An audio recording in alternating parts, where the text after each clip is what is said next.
Alors il est possible qu'avec la flèche blanche, vous ayez cliqué à côté. Vous avez donc désactivé le tracé. Si vous lâchez maintenant la touche contrôle sur le clavier, vous revenez avec la plume, peut-être avec la touche verrouillage majuscule, la plume précise.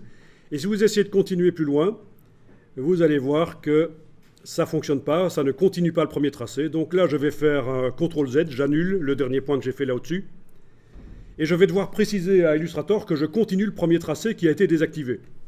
Et pour ça, je dois réenfoncer la touche contrôle, la flèche blanche arrive, je clique sur le tracé pour l'activer, je lâche la touche contrôle, ce n'est plus la flèche blanche, c'est la plume, et je clique sans bouger la souris, je clique sur le dernier point de construction, clic, le truc carré quoi, le point d'ancrage.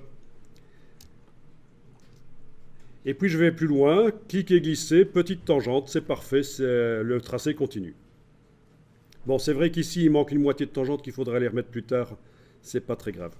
Alors, le principe va être celui-là. Donc, touche CTRL, j'ajuste la première moitié de tangente pour que la courbe corresponde à ce qui est recherché.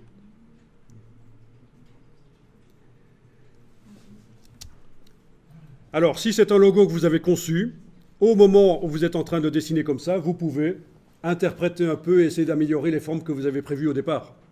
Avec l'outil vectoriel, vous pouvez éventuellement vous éloigner un tout petit peu, mais je ne vais pas trop m'éloigner ici. Maintenant, si c'est un logo qui vous est imposé, on vous demande de le redessiner, ça, il faut essayer de ne pas interpréter, évidemment.